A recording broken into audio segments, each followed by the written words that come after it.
yang kita wawancarai sebelumnya yaitu Bapak Busri selaku guru di kelas 3 di SD Negeri Prambanan 1. Untuk yang pertama, saya akan bertanya kepada Ibu Rika, apa sih sebenarnya tujuan pembelajaran yang dilakukan ini? Jadi berdasarkan wawancara bersama guru kelas 3 Bapak Busri itu, tujuan pembelajaran yang dibuat itu melaksanakan pembelajaran sesuai dengan filosofi dari Ki Hajar Dewantara, yang dimana tujuan pembelajaran itu harus berpihak kepada murid, yang menuntut murid itu sesuai dengan kodratnya, sesuai dengan kodrat alam dan kodrat zaman, dimana peserta didik yang berada di kodrat zaman sekarang itu berkaitan dengan keterampilan atau soft skill yang diberikan kepada peserta didik agar mereka dapat hidup dan berkarya sesuai dengan keterampilan dan perkembangan zaman pada saat ini. Intinya tujuan pembelajaran pada pendidikan sekarang itu membebaskan peserta didik untuk atau terlepas dari keterpaksaan dan tekanan, sehingga para peserta didik itu dapat mencapai tujuan pembelajaran sesuai dengan karakter. Berarti dapat disimpulkan bahwa tujuan pembelajarannya ini disesuaikan dengan filosofi Ki Hajar Dewantara yang mana itu menyesuaikan kepada peserta didik agar tidak ada keterpaksaan dari peserta didik ketika mengikuti pembelajaran seperti itu ya. Kalau mengenai posisi kemampuan peserta didik itu dapat dilihat dari tujuan pembelajarannya itu yang seperti apa dan bagaimana? Kalau dilihat dari tujuan pembelajarannya, keadaan atau posisi dan kemampuan peserta didik, maka bisa dikatakan secara garis besar peserta didik belum memiliki tanggung jawab untuk melaksanakan pembelajaran. Mereka masih belum bisa belajar secara mandiri, lebih sering mendapatkan dorongan atau sebagai guru kita harus selalu memberikan motivasi yang lebih kepada peserta didik supaya mereka dapat bangkit belajar dengan sendiri, kemudian mereka dapat mengembangkan minat dan bakat mereka sendiri dengan dorongan guru, orang tua, dan masyarakat. Berarti kemampuan peserta didik ini terutama khusus untuk kelas 3 seperti itu ya, masih perlu dorongan dari guru untuk memberikan motivasi kepada peserta didik karena belum seutuhnya bisa belajar secara mandiri. Kalau mengapa sih tujuan pembelajaran itu seperti itu? Kenapa dirancang seperti itu? Karena kebijakan yang diambil pada saat ini, pendidikan di Indonesia itu menerapkan kurikulum merdeka, karena itu sebagai terobosan dalam dunia pendidikan. Kurikulum merdeka itu merupakan kurikulum yang menjadi gagasan dari Ki Hajar Dewantara, itu di mana pendidik dapat memfasilitasi peserta didik untuk tumbuh sesuai dengan kodratnya, baik kodrat alam maupun kodrat zaman. Jadi tujuan pendidikan itu harus selaras dengan tujuan pembelajaran atau tujuan kurikulum yang sedang dijalankan, agar visi-misi pendidikan di Indonesia ini bisa berjalan sesuai dengan baik secara nasional dapat bersama. Dan ini malah kurikulum merdeka yang diterapkan itu malah sangat relevan dengan filosofi yang diajarkan oleh Ki Hajar Dewantara ya, di mana tujuannya bisa selaras dengan kurikulum yang membebaskan peserta didik untuk mengeksplor, untuk menggali potensi yang dimiliki peserta didik sendiri. Contoh untuk unjuk kinerjanya itu seperti apa itu kira-kira? Untuk unjuk kinerja yang dilakukan itu kita harus mempunyai empati, kita harus memiliki pengetahuan diri, kemudian mempunyai empati itu yang berhubungan dengan pendidikan karakter dan dikembangkan, sedangkan untuk pengembangan diri atau pengetahuan diri itu berhubungan dengan kesadaran peserta didik untuk bertanggung jawab dan melaksanakan pembelajaran sesuai dengan tujuan yang dicapai. Berarti di sini dapat kita tarik kesimpulan bahwa tidak hanya memperhatikan aspek kognitif saja, tetapi juga emosional, kemudian karakter, psikomotor. Berarti sangat kompleks sekali ya, tidak hanya memperhatikan dari segi kognitif saja. Kemudian kira-kira kriteria yang akan dinilai itu yang dipahami itu seperti apa itu nantinya? Jadi untuk kriteria yang akan dinilai untuk dipahami itu muncul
misalnya peserta didik itu diajak untuk memecahkan masalah yang kompleks atau menciptakan solusi yang inovatif untuk masalah di dunia nyata gitu. Oke, berarti cara mengubah pemikiran peserta didik ini dengan cara memberikan tantangan. Iya, seperti itu. Memberikan tantangan agar peserta didik itu merasa tertantang, jiwa-jiwa kritisnya itu agar terbangun dan di apa ya namanya diberikan relevansi dengan kehidupan sehari-hari agar peserta didik juga lebih mudah menerima, mungkin ya. Iya, Seperti itu Bu ya, lebih mudah menerima dan bisa menerapkan dalam kehidupan sehari-hari. Oke. Baik, kalau situasi yang seperti apa yang dapat melibatkan peserta didik ini dalam membuat ide-ide besar yang menarik, kemudian yang konkret, kemudian yang penting itu yang seperti apa itu? Nah, nanti maksudnya seperti misalnya kita mencari solusi untuk di masalah lingkungan, terus kemudian bisa kesehatan ataupun sosial atau di dunia mereka sehari-hari. Jadi nanti itu akan mendorong mereka untuk menciptakan ide yang besar dan yang konkret dan juga penting. Jadi nanti peserta didik itu kita sebagai guru nanti melibatkan peserta didik itu untuk bekerja secara kelompok. Jadi mereka itu akan menciptakan proyek. Jadi nanti ide-ide yang mereka yang mereka punyai nanti mereka diunjuk kerja dalam proyek tersebut. Nah, di situ nanti itu juga salah satu untuk salah satu implementasi ide besar yang harus disesuaikan dengan pemikiran dari peserta didik sendiri itu. Jadi mereka itu dikasih kebebasan. Oh, mereka punya proyek. Jadi nanti ide yang mereka punya nanti diwujudkan dalam sebuah proyek gitu. Berarti situasinya itu melibatkan peserta didik agar mereka bertanggung jawab secara penuh gitu ya, mengenai idenya, kemudian bagaimana cara mengolahnya, bagaimana cara melaksanakannya, seperti itu agar peserta didik itu bertanggung jawab dengan apa yang dilakukan seperti itu. Apalagi kalau mungkin bicara ini sedang di fase SD, peserta didiknya lebih belajarnya lebih mengenal ketika Mereka belajar sendiri dan ada relevansinya dengan kehidupan sehari-hari. Pendekatan dalam penyampaian materinya sehingga menghasilkan minat dan ada kemauan ingin tahu dari peserta didik itu yang seperti apa itu? Mungkin salah satu pendekatan yang bisa kita gunakan itu mungkin dengan pendekatan PBL atau problem based learning, yaitu dengan cara memberikan masalah atau tantangan yang dapat dipecahkan dengan menggunakan konsep atau ide yang akan disampaikan. Nah, di sini nanti akan membantu peserta didik itu untuk melihat relevansi dan juga pentingnya materi tersebut dalam pemecahan masalah di dunia nyata. Jadi selain kita memberikan materi, mereka nanti juga diberikan masalah. Dari masalah tersebut peserta didik itu bisa menyelesaikan dari masalah yang kita kasih sehingga ilmu yang mereka dapatkan itu akan lebih lama gitu, karena mereka kan punya atau memiliki ide sendiri gitu. Berarti salah satu pendekatan yang baik untuk siswa dan siswi SD itu PBL. Iya, mungkin salah satunya. Kalau peluang yang seperti apa ini yang bisa menopang minat belajar, terutama ketika keadaan pembelajaran itu terasa sulit? Pasti kan kalau dalam kehidupan nyata ketika kita mengajar itu pasti ada fase di mana peserta didik itu mudah untuk diajar, kemudian ada juga fase di mana peserta didik itu sulit untuk diajar. Bagaimana kalau ketika peserta didik itu sulit untuk diajar itu? Nah, mungkin ketika peserta didik itu minatnya kurang terhadap suatu materi, mungkin kita bisa menggunakan media pembelajaran itu yang dengan mengaitkan materi yang ada itu dengan kehidupan sehari-hari. Jadi mereka otomatis akan melihat secara langsung, oh ternyata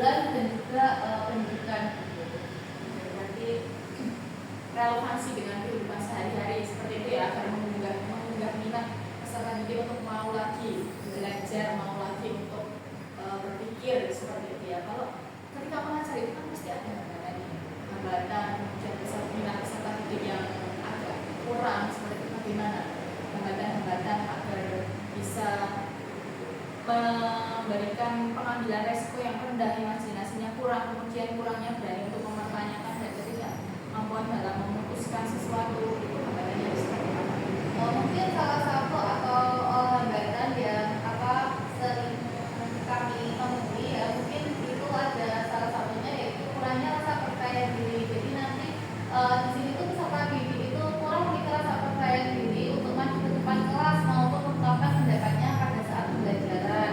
Kemudian ada salah satunya juga rasa takut akan kegagalan. Jadi sebenarnya mereka itu bisa, cuma mereka kayak yang memiliki rasa takut, nanti kalau aku maju ke depan salah, nah nanti mereka juga kayak rasa malu, kemudian takut. Nah itu, nah salah satu untuk mengatasi hambatan tersebut, mungkin bagi seorang guru kita dapat memperkuat rasa percaya diri dari peserta didik itu. Kemudian misalnya peserta didik mengalami kegagalan, kita bisa lebih memberikan motivasi lebih, jadi mereka bisa belajar dari kegagalan tersebut. Kemudian kita juga bisa mendukung dan juga menghargai setiap pendapat mereka, kita dukung dan juga kita hargai sehingga mereka akan lebih berani untuk mengungkapkan pendapatnya. Validasi, berikan apresiasi. Jadi dari perbincangan kita tadi bisa disimpulkan bahwa pembelajaran itu akan lebih menarik, akan lebih memberikan bekas atau lebih membekas kepada peserta didik ketika pembelajaran itu kita relevansikan dengan kehidupan sehari-hari. Kemudian ketika peserta didik sudah mulai bosan untuk belajar, kita bisa menggunakan media-media yang lebih menarik agar mengunggah motivasi peserta didik lagi untuk belajar. Tentunya dalam melakukan hal itu ada hambatan yang dihadapi, seperti tadi contohnya kurang percaya diri, kemudian kurang berani untuk mengungkapkan pendapat seperti itu ya, dapat diatasi dengan memberikan persepsi, kemudian memberikan apresiasi dan juga memberikan motivasi kepada peserta didik. Terima kasih banyak Bu Rika. Kemudian untuk selanjutnya kita berlanjut kepada Bu Farah. Kalau Ibu Farah nih, bagaimana caranya peserta didik itu akan terlibat dalam mengeksplorasi ide-ide besar dan juga pertanyaan penting? Peserta didik itu akan terlibat dalam eksplorasi ide-idenya dan mengembangkan dirinya, mengaplikasi ide-idenya itu bisa melalui diskusi dan eksplorasi tersebut. Jadi kita sebagai peran guru sangat penting dalam memfasilitasi siswa dalam diskusi atau berkolaborasi untuk kita beberapa kali untuk berkelompok, pembelajaran kelompok itu bisa memfasilitasi dalam diskusi dan berkolaborasi sehingga menciptakan pertanyaan-pertanyaan yang tujuannya untuk menggali pengetahuan siswa. Kalau kegiatan belajar yang seperti apa itu untuk menampilkan kemampuan puncak siswa, kemampuan tertinggi siswa, berarti seperti itu ya? Apakah ada pekerjaan rumah dan pengalaman di luar kelas yang seperti apa juga yang diperlukan untuk memungkinkan peserta didik ini mengembangkan dan memperdalam pemahaman mereka mengenai ide-ide penting tersebut? Dalam kegiatan belajar itu bisa ditampilkan pada puncak siswa yang idealnya itu membuat proyek.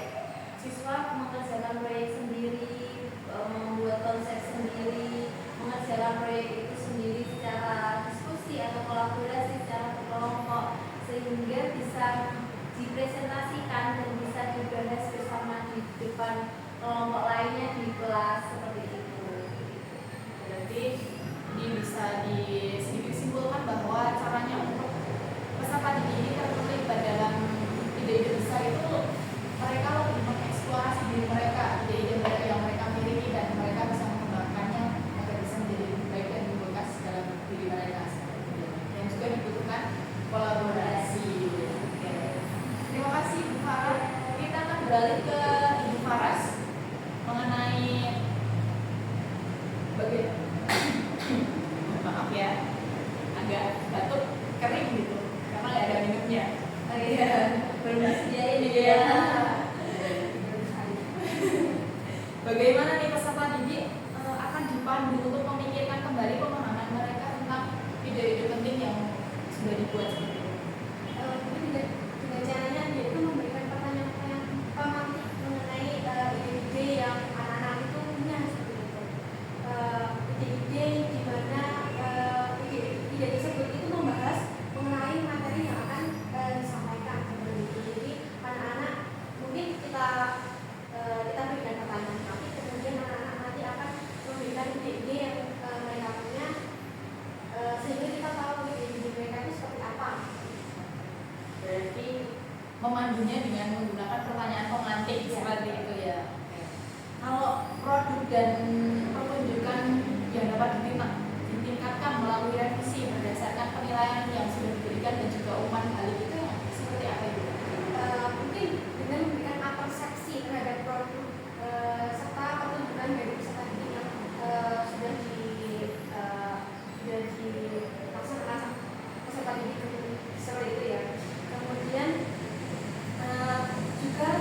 guru dapat memberikan penguatan hal apa yang akan dibicarakan dan hal apa yang akan dilakukan perbaikan.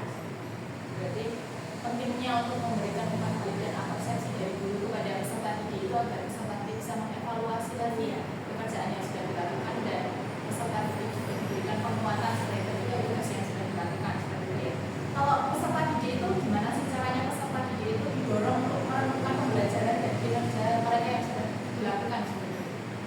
Dengan ini ya Mbak, sebenarnya ya, memberikan pertanyaan di akhir pembelajaran, yaitu dengan cara merefleksi jalannya pembelajaran yang sudah dipelajari. Guru dapat menanyakan apa yang didapatkan anak-anak selama mereka belajar. Kemudian kegiatan apa yang mereka dapatkan hari ini, pengetahuan apa yang mereka dapatkan hari ini, itu dapat guru dapat memberikan pertanyaan di akhir pembelajaran. Kalau caranya agar peserta didik itu dapat dibimbing dalam penilaian diri, evaluasi diri serta penyesuaian itu bagaimana dulu?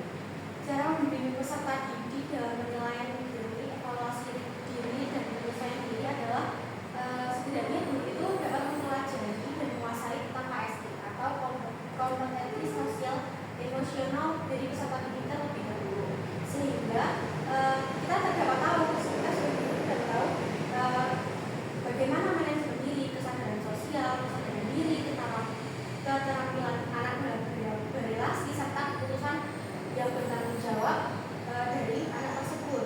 Dengan pemahaman tersebut, setidaknya guru akan mampu mengajak suatu penerapan bagaimana cara yang tepat atau penilaian yang tepat atau evaluasi yang tepat pada peserta didik tersebut. Guru dapat mengintegrasikan KS ini secara eksplisit atau disampaikan secara eksplisit kepada siswa melalui berbagai kesempatan. Guru dan peserta didik harus memberikan refleksi diri bersama sehingga mencapai kondisi yang berhubungan, yaitu kondisi yang nyaman, sehat, dan bahagia.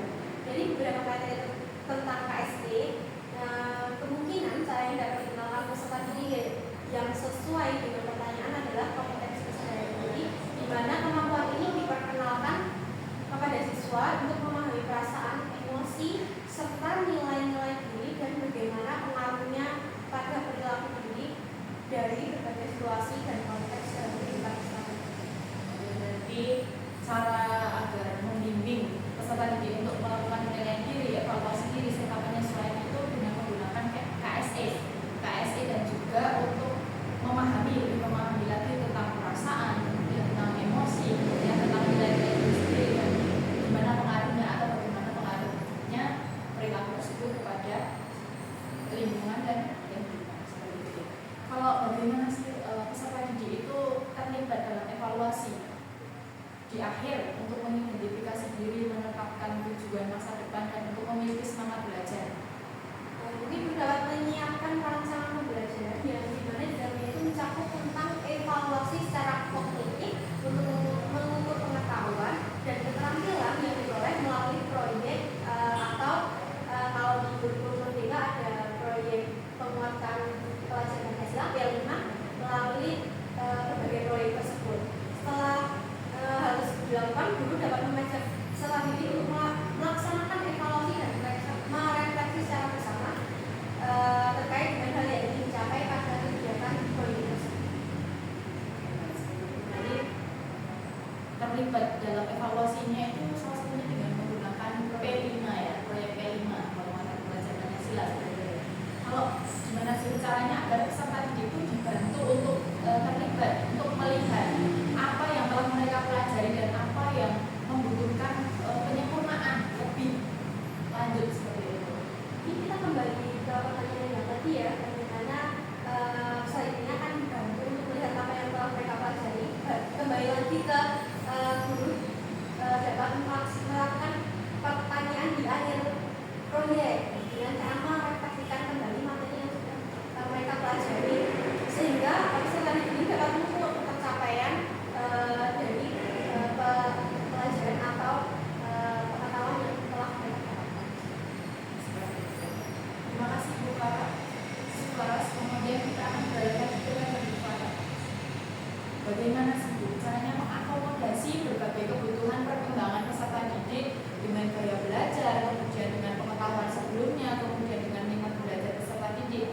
yang berbeda-beda namun tetap menjaga arah pembelajaran pada tujuan yang sudah ditentukan itu penting.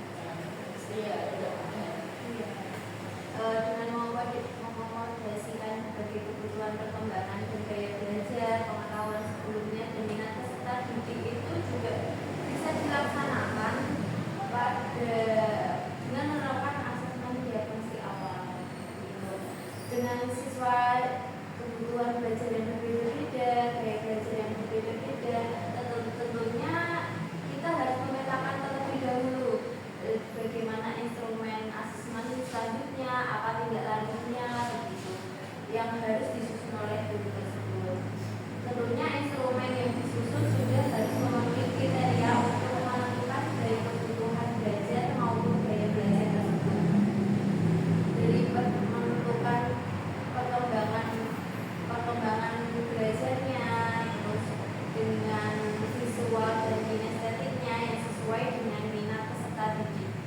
Untuk pengetahuan sebelumnya dapat diakomodasikan melalui berbagai pertanyaan pemateri yang disampaikan oleh guru dan dijawab oleh siswa.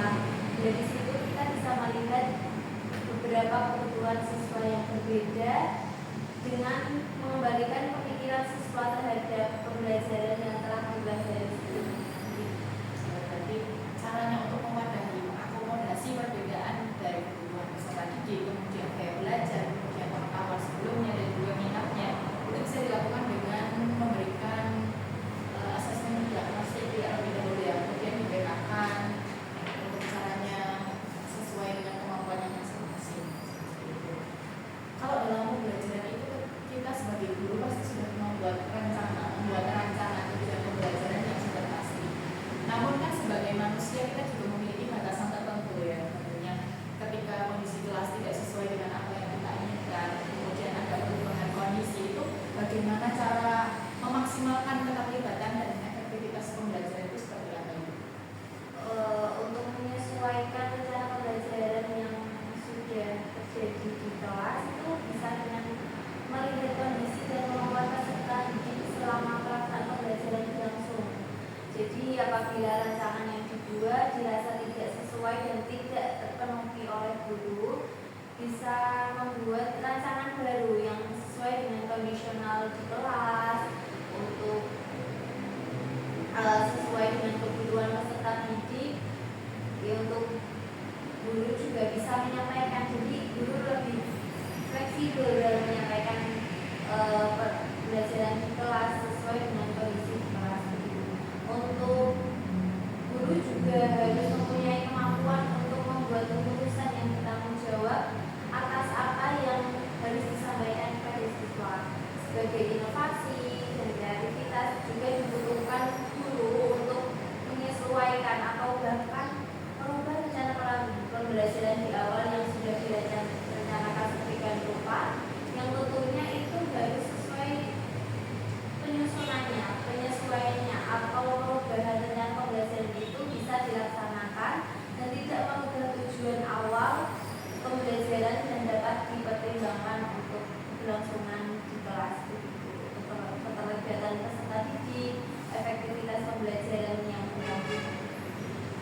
Jadi dengan tetap memperhatikan peserta didik, kemudian keterlibatannya, juga tetap memperhatikan efisiensinya, dan guru tetap mempertanggungjawabkan apa yang atau rencana apa yang diambil dengan perubahan tersebut. Terima kasih Ibu Farah. Kemudian kita balik lagi kepada Ibu Fatih. Sepertinya Ibu Fatih sangat bersemangat sekali untuk menjawab ya. Menurut Ibu nih, pengalaman belajar yang seperti apa yang paling baik sehingga peserta didik itu bisa membekas gitu pembelajaran yang dilakukan kepada peserta didik? Oh ya, mungkin kita sebagai guru kita bisa memberikan pembelajaran itu yang baik kepada peserta didik sehingga bekas itu dengan pengalaman belajar yang kontekstual. Jadi di mana itu pengalaman belajar itu mempelajari apa yang mereka hadapi sesuai dengan kehidupan sehari-hari, sehingga otomatis ilmu yang mereka dapatkan itu akan lebih dalam dan membekas karena kan setiap hari mereka ada dan mereka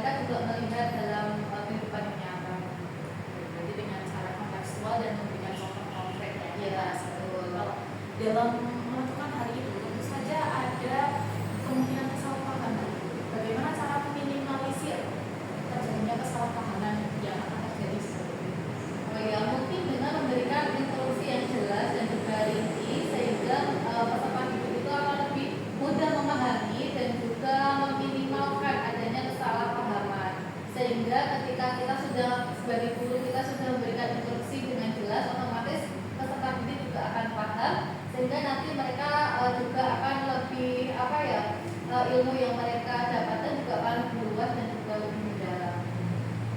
Dengan cara memberikan perintah dan juga langkah-langkah yang runtut dan rinci seperti itu ya, agar peserta didik itu bisa paham dan bisa maksimal sehingga mereka bisa melaksanakan perintah yang diberikan. Betul. Kalau bagaimana sih caranya mengatur dan juga mengurutkan pengajaran dan pembelajaran itu agar tetap maksimal namun juga efisien, itu yang seperti apa? Terutama dalam keterlibatannya peserta didik.